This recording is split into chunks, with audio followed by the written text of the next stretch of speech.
ಏನಿಲ್ಲಪ್ಪ, ಸ್ವಲ್ಪ BP variation ಆಯಿತಂತಷ್ಟೆ.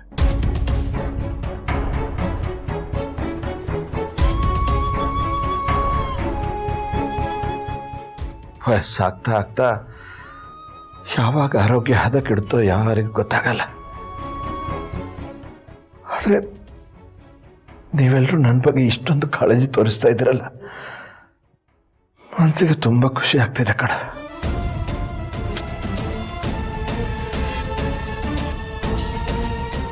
ಈ ಜೀವ ಯಾವಾಗ ಬೇಕಾದರೂ ಹೋಗ್ಲಿ, ಪರವಾಗಿಲ್ಲ.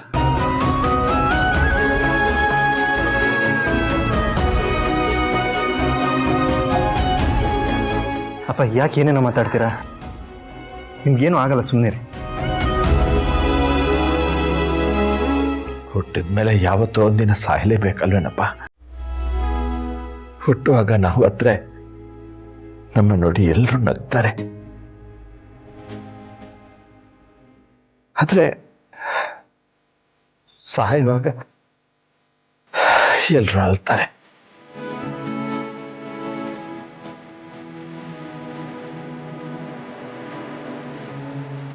ದೇಹಕ್ಕೆ ರೋಗ ಬರೆಸ್ಕೊಂಡು ಈ ಭೂಮಿಗೆ ಭಾರವಾಗಿ ಇರೋರಿಗೆಲ್ಲ ತೊಂದರೆ ಕೊಡೋದಕ್ಕಿಂತ ಆದಷ್ಟು ಬೇಗ ಹೊರಟು ಬಿಡ್ಬೇಕು. ಏನೇನೋ ಮಾತಾಡ್ಬೇಡಿಯಪ್ಪ, ಈಗಂಥದ್ದೇನೂ ಆಗಿಲ್ಲ.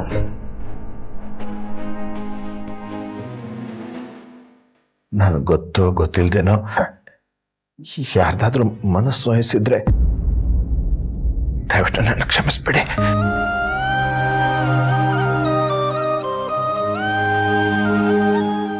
ಈ ಜೀವನ ತುಂಬಾ ಸಣ್ಣದು. ಯಾರು ಒಬ್ರಿಗೊಬ್ರು ಜಗಳಾಡದೆ ಎಲ್ಲರೂ ಖುಷಿಯಿಂದನೇ ಇರಿ. ನಾವೇನೋ ಸಾಧನೆ ಮಾಡ್ತೀವಿ ಅಂತ ಯೋಚನೆ ಮಾಡೋ ಅಷ್ಟರಲ್ಲಿ ನಮ್ಗೆಲ್ಲ ವಯಸ್ಸಾಗ್ಬಿಟ್ಟಿರುತ್ತೆ. ಹಣದ ಜೊತೆ ಎಲ್ಲರೂ ಪ್ರೀತಿ ಸಂಪಾದನೆ ಮಾಡಿ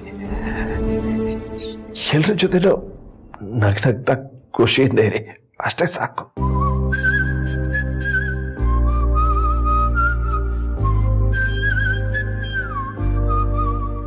ನಾನಿನ್ನು ಎಷ್ಟು ದಿನ ಬಾಗ್ತೀನೋ ನನಗೆ ಗೊತ್ತಿಲ್ಲ. ನನ್ನ ಜೀವ ಹೋಗೋಕ್ ಮುಂಚೆ ನನ್ನ ಮಗಳ ಮದುವೆ ನೋಡ್ಬೇಕು ಅನ್ನೋ ಆಸೆ ಇದೆ ಕಣ ನನಗೆ.